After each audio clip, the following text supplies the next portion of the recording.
दोस्तों, स्वागत है हमारे चैनल पे। मतलब चैनल तो कोई है ही नहीं, सॉरी।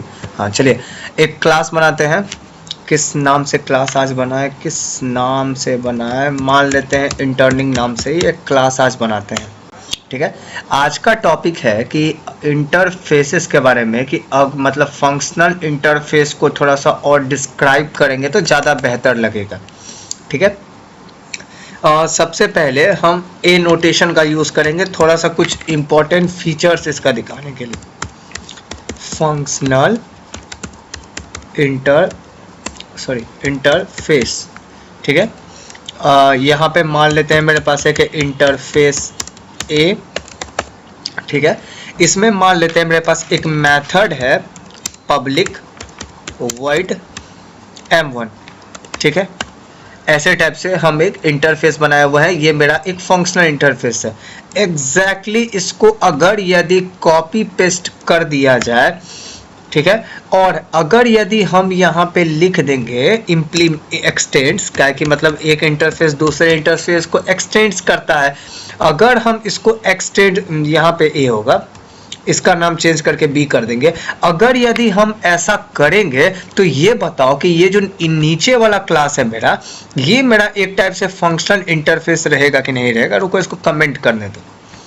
हाँ, नहीं, सोचो एक मिनट कि जैसे मान लो कि मेरे पास है एक इंटरफेस है, इंटरफेस ए, फिर मेरे पास दूसरा इंटरफेस ली है इंटरफेस बी, जो एक्सटेंड कर रहा है इंटरफेस ए को।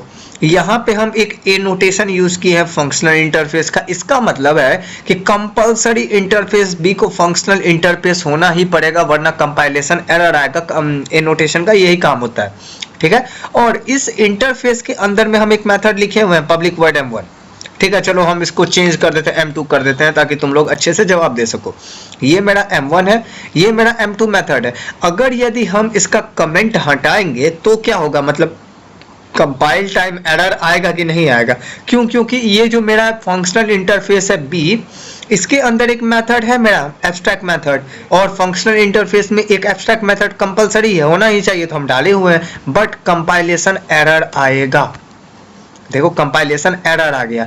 कंपाइलेशन एरर इसलिए आया हुआ है क्योंकि अगर मतलब एक्सटेंड्स जहां पे होता है ना, वहां इनहेरिटेंस का काम होता है। और इनहेरिटेंस का मतलब ये होता है ना कि पेरेंट के अंदर में जो भी मेरा मेथड्स और वेरिएबल्स है, ऑटोमेटिकली वो चाइल्ड को मिलेगा, ऑटोमेटिकली वो चाइल्ड तक इनहेरिट होता है। इसका मतलब कि इंटरफेस ए का जो ये मेथड है पब्लिक वॉइड m1, ये ऑटोमेटिकली यहाँ पे आके बैठा हुआ है, ये ऑटोमेटिकली इससे पहले आके बैठा हुआ है।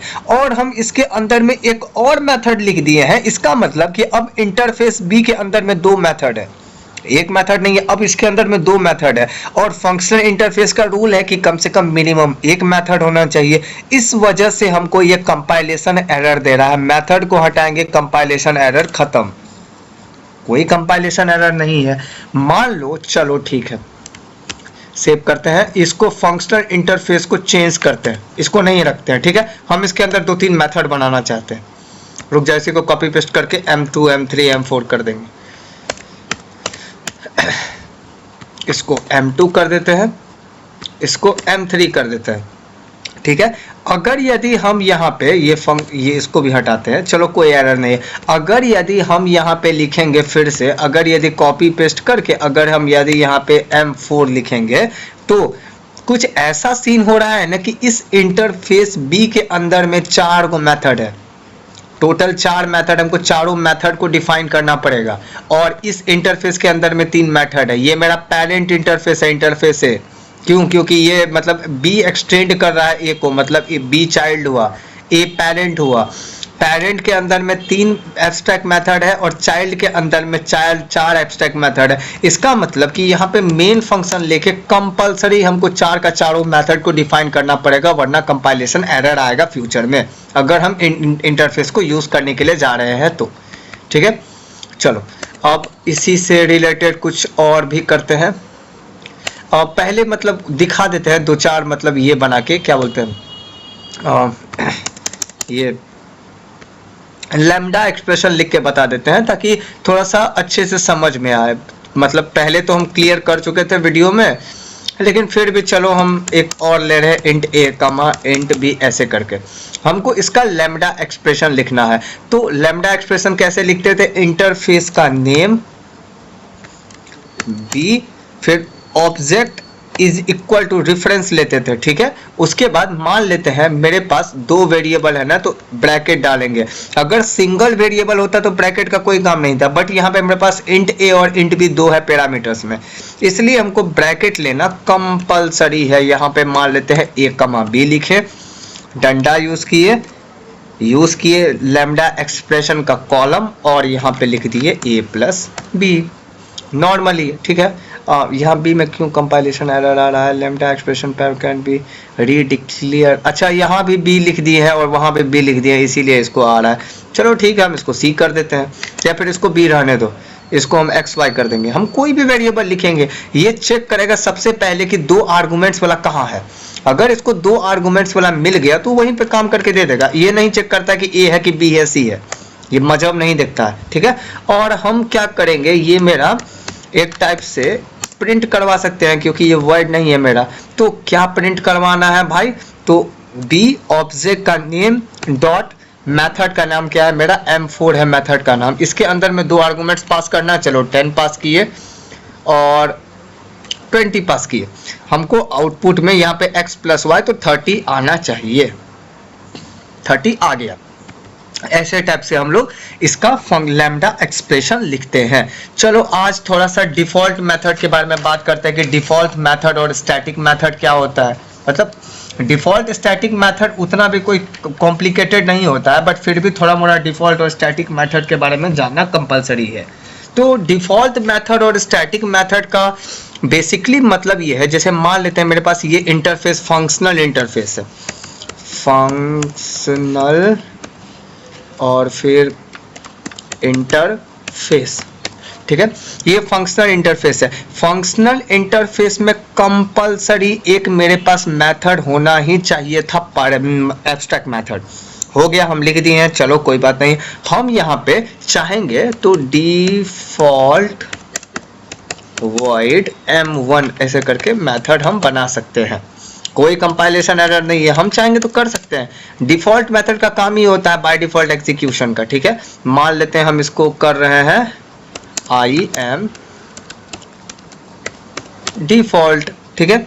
और हम इसको प्रिंट भी करवा सकते हैं। कैसे प्रिंट करवाएंगे, इसका रिटर्न टाइप है वॉइड का, नॉर्मली कॉल कर लो इंटरफेस के साथ में। इंटरफेस का नाम है बी डॉट मेथड का नाम क्या है M1 आना तो चाहिए। Why the hell it is giving the compile to static?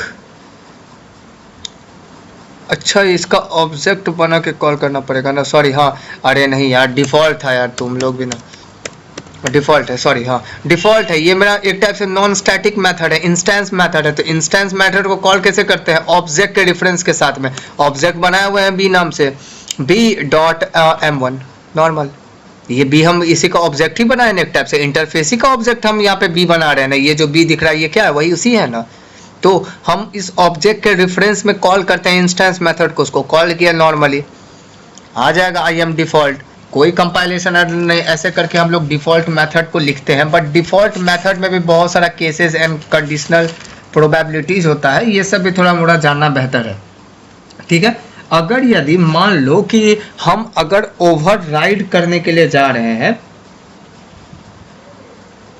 हम लोग चाहेंगे तो यहाँ पे इस डिफॉल्ट मेथड को ओवरराइड भी कर सकते हैं अगर हमको जरूरत है तो। अगर हमको जरूरत है, यहाँ पे compilation error default not allow in the interface. अच्छा डिफॉल्ट नहीं बनाना है, सॉरी, इसको डिफॉल्ट नहीं, यहाँ पे तो हम अपना मॉडिफायर लिखेंगे क्योंकि डिफॉल्ट कीवर्ड नहीं होता है मेरा। अगर हम ऐसा लिखेंगे तो आई एम डिफॉल्ट 1 कर देते हैं। तो हम चाहेंगे तो इंटरफेस का अगर डिफॉल्ट मेथड से हम खुश नहीं है तो हम उसको ओवरराइड कर सकते हैं अपने मेन क्लास में।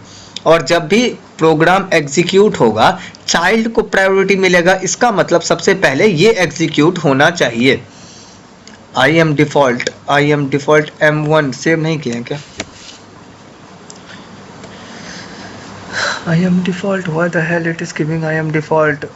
b.m1, अच्छा हाँ, अरे यार हम इंटरफेस का ऑब्जेक्ट बना रहे हैं तो ऑब्वियस सी बात है इंटरफेस का ही मेथड एग्जीक्यूट होगा ना। अगर यदि हम इस क्लास का ऑब्जेक्ट क्रिएट करेंगे तब होगा, एक minute, sorry, and I is equal to new, अरे यार न्यू का स्पेलिंग ही गलत है, न्यू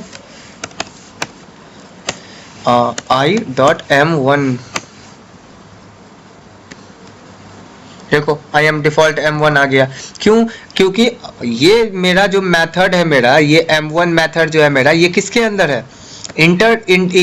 इंटरनिंग के अंदर है। तो हमको इंटरनिंग का ऑब्जेक्ट बनाना पड़ेगा उसको कॉल करने के लिए। अगर यदि हम इंटरफेस का रेफरेंस लेंगे तो ऑब्वियस सी बात है इंटरफेस का ही कॉल होगा मेथड, इसके वजह से कॉल हो रहा था और कोई बात नहीं था। अगर हम लोग चाहेंगे तो ओवरराइड कर सकते हैं डिफॉल्ट मेथड्स को।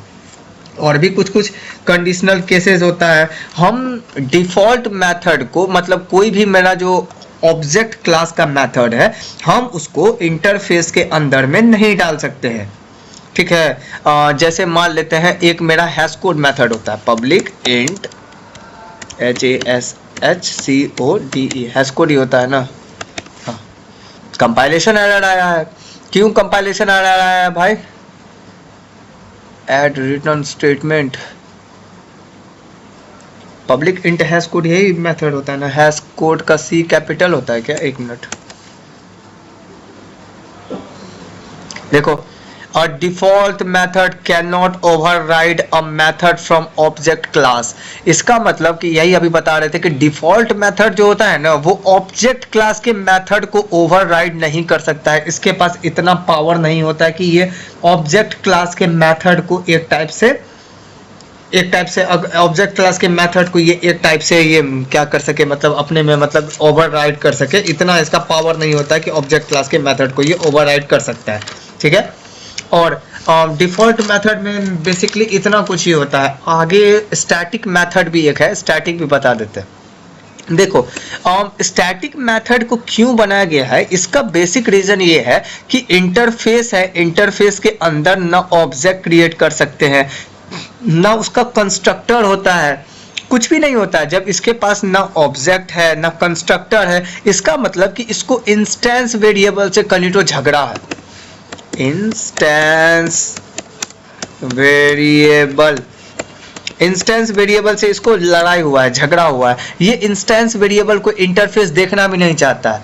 ठीक है भाई, और इंटरफेस जो होता है, हम यहाँ पे देख लो कि यहाँ पे हम मतलब क्लास का नाम यूज करके उसको कॉल कर रहे थे। यहाँ m1 को हम हटा दिए, डिलीट कर दें, इसलिए कंपाइलेशन एरर है। m1 मेथड कहीं दिख रहा है क्या? दिख ही नहीं रहा है, उसका तो कहीं नहीं होगा। हाँ, तो इसको भी हटा, तो इसको भी अब हमको काम नहीं है और इसका भी हमको काम नहीं है। ठीक है, हम क्या कर रहे हैं यहाँ पे, इसको इंटरफेस को इंस्टेंस वेरिएबल से झगड़ा है। क्यों? क्योंकि जब हम इंस्टेंस वेरिएबल को कॉल करते हैं ऑब्जेक्ट क्रिएट करके, और ऑब्जेक्ट क्रिएट होने के टाइम पे ही मेरा कंस्ट्रक्टर कॉल होता है ऑटोमेटिकली। जब ऑब्जेक्ट ही नहीं क्रिएट कर सकते हैं भाई, तो कहाँ से हम उसको कॉल करेंगे या उसका कंस्ट्रक्टर अपने आप ऑटोमेटिकली कॉल होगा? नहीं हो पाएगा। इसके वजह से हम लोग को क्या किया गया कि यहाँ पे हम लोग को एक फ्रीडम मिला है कि हम लोग स्टैटिक मेथड बना सकते हैं। कोई कंपाइलेशन एरर नहीं है। हम लोग फंक्शनल इंटरफेस के अंदर स्टैटिक ब्लॉक, स्टैटिक मेथड को लिख सकते हैं। ठीक है, हम यहाँ पे यूज कर रहे हैं sys out I am static example के लिए। और इसको कॉल कैसे किया था, स्टैटिक को कैसे कॉल किया जाता है, तो क्लास का नाम डॉट मेथड का नाम, m1 है मेथड का नाम, यहाँ पे m1 ही है, देख लो m1 है। अगर कॉल करेंगे तो मेरा ये मेथड कॉल होगा I am static। नॉर्मली ये आ गया है, ये ही होता है मेरा स्टैटिक ब्लॉक में कि हम लोग स्टैटिक में ये सब यूज कर सकते हैं। ठीक है, और ये सिर्फ मेरा आखिरी ऑप्शन है इसको कॉल करने का। इसके अलावा बहुत सारा केसेस होता है बट हम लोग नहीं कर सकते हैं। जैसे मतलब बाकी अगर स्टैटिक मेथड रहता है ना, तो हम लोग अगर यदि ये इनहेरिट कर रहा है इसमें, अगर यदि इसका रेफरेंस इस इंटरनिंग क्लास में है, तो हम लोग इसको ऐसे करके कॉल कर सकते थे।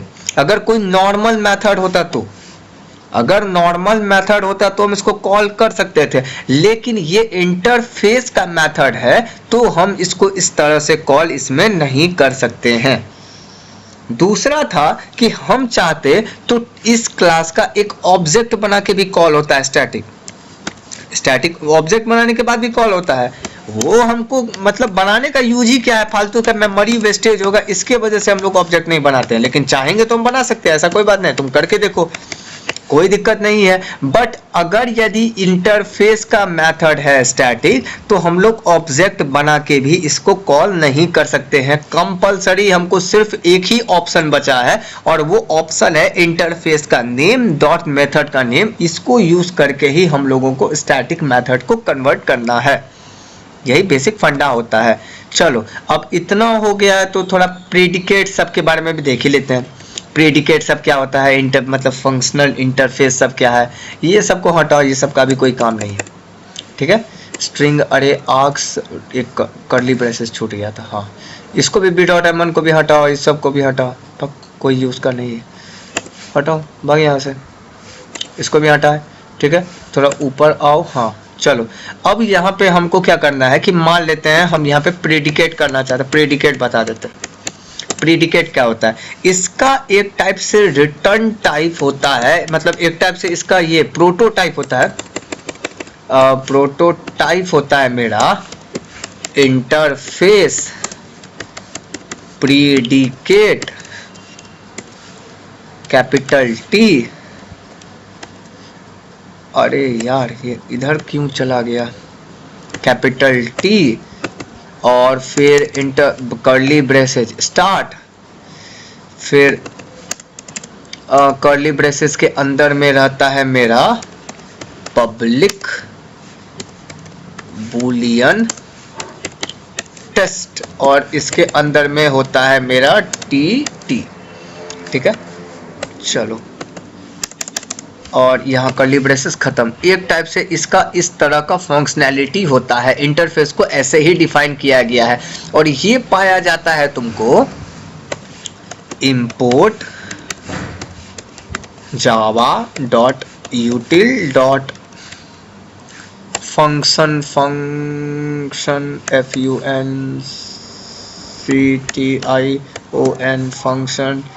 dot star, ये किए आ गया। import के बाद डॉट नहीं होगा, सॉरी, import java.util import होगा यार। ठीक है, ऐसे util.functions remove unused functions होता है क्या, java.util.functions इसी में तो गायब हो गया का, import java.util.function। ठीक है, ये है, इस फंक्शन के अंदर में पाया जाता है। तुम चाहो तो पूरा डिस्क्रिप्शन लिखो, प्रेडिकेट, ये भी सही है। हम पूरा का पूरा जैसे लिखते थे import java.util.scanner या फिर करते हैं import java.util.star, ऐसा ही टाइप का कुछ है। ठीक है, हम लोग प्रेडिकेट को यूज किया है और इसके अंदर में एक ही मेथड होता है टेस्ट नाम से, और ये मेरा एक टाइप से कलेक्शंस के फॉर्म में जेनेरिक्स कहलाता है।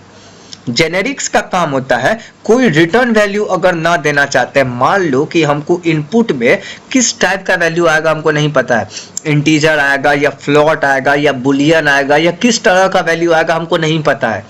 तो अगर नहीं पता है तो ये मेरे लिए कंफ्यूजन वाली बात है कि भाई हम करे तो करे क्या, हमको समझ ही नहीं आ रहा किस टाइप का वैल्यू आने वाला है।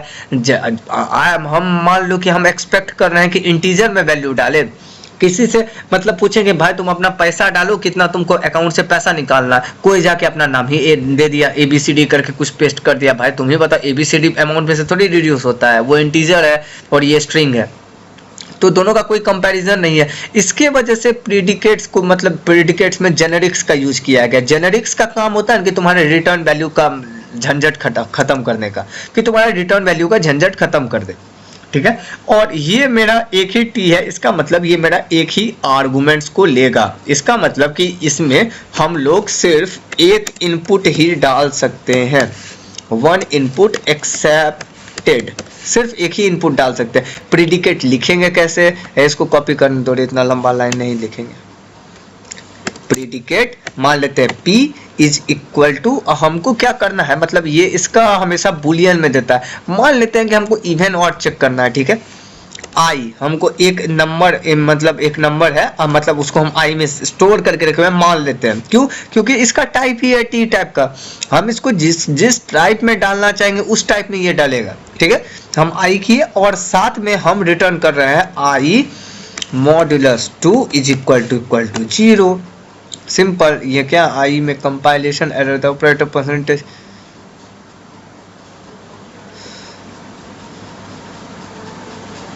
अच्छा सॉरी, ये ऑब्जेक्ट क्लास के फॉर्म में ले रहा था, सॉरी। इंटीजर यहाँ पास करना होता है। यहाँ हम प्रीडिकेट्स को बता रहे हैं कि भैया हम जो, तो आपका मतलब एक टाइप से रिटर्न टाइप है ना, वो हम इंटीजर में लेना चाहते हैं, हमको ये दिखाना पड़ेगा। अगर हम नहीं दिखाएंगे तो प्रीडिकेट मेरे पूरे ऑब्जेक्ट क्लास को लेके आ जाएगा। लेकिन हमको ऑब्जेक्ट क्लास में सिर्फ इंटीजर से लेना देना है, बाकी से हमको कोई लेना देना नहीं है। हम क्या किए, हम इस मतलब इंटीजर आई में आई मॉड्यूलस 2 इज इक्वल टू 0 अगर ऐसा है तो रिटर्न करके देगा हमको ट्रू। हम सिस आउट यूज करते हैं, नहीं ये मेरा एक टाइप से नॉन स्टैटिक मेथड है ना, नहीं ये तो मेरा एक टाइप से रिटर्न टाइप इसका बुलियन है।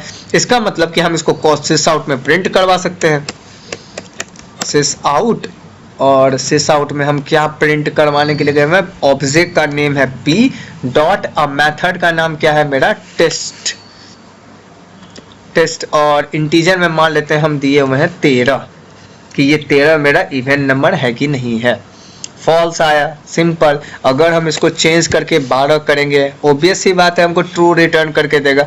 तो इस तरफ से रिटर्न वैल्यू के लिए हम लोग हमेशा प्रीडिकेट्स का यूज करते हैं, ठीक है। और चाहेंगे तो हम इसको भी थोड़ा और कॉम्प्लिकेटेड बना सकते हैं। चलो हम इसको बनाते हैं थोड़ा सा, हम ऐसे ही करते हैं। चलो यहाँ पे हम पूरा का पूरा कंडीशन डालेंगे, हमको मन हो रहा है आज पूरा कंडीशन डालने का। यहाँ पे सेमी कॉलन होता है, ठीक है। हम कंडीशन डाल रहे हैं if I modulus 2 is equal to 0 और रिटर्न करके दो बेटा ट्रू, अथवा नहीं तो एल्स रिटर्न करके दो हमको फॉल्स। सही है, कोई दिक्कत नहीं है, कोई कंपाइलेशन एरर नहीं है, चेक करो। हम चाहेंगे तो इसके अंदर फॉर लूप सब का भी यूज कर सकते हैं, वो फंक्शन में बताएंगे। इसमें ट्रू फॉल्स में हम क्या ही फॉर लूप का यूज करेंगे, तुम ही बताओ यार। इसका रिटर्न वैल्यू ट्रू में देता है, क्या ही फंक्शन का यूज करेंगे। तो हम चाहेंगे तो इस तरह से भी हम लोग प्रेडिकेट्स का यूज कर सकते हैं। कंपलसरी नहीं है कि हम लोग उसको एक ही लाइन में निपटा देंगे, चाहेंगे तो हम उसको 10 लाइन में भी कर सकते हैं। इतना लंबा कोड है, हमको इतना लंबा कोड लिखने का कोई शौक नहीं है। तो हम यहाँ पे i modulus 2 is equal to 0 normally किया, भाई हो गया फालतू का। इतना लंबा कोड मगजमारी लिखने का काम किया। तुम चाहो तो इसको नीचे लाके, अगर तुम ऐसा करके कर रहे हो, इस तरह का अगर तुम्हारा कुछ प्लान है, कंपाइलेशन एरर आएगा। क्यों आएगा? क्योंकि तुम यहाँ पे इसको रिटर्न करवाना पड़ेगा। अगर यदि मेरे पास कर्ली ब्रेसेज है तो कंपलसरी है कि हमको ये रिटर्न कीवर्ड लिखना ही पड़ेगा। लेकिन अगर यदि मेरे पास ये कर्ली ब्रेसेज नहीं है तो हमको कोई दिक्कत नहीं है, तब हम सिर्फ आई मॉड्यूलस 2 इज इक्वल टू 0 किया मेरा चलेगा। लेकिन अगर यदि हम कर्ली ब्रेसेस के अंदर डालते हैं तो हमको उसको लिखना पड़ेगा। वीडियो लंबा हो रहा है तो होगा तो फंक्शन का बाद में बता देंगे।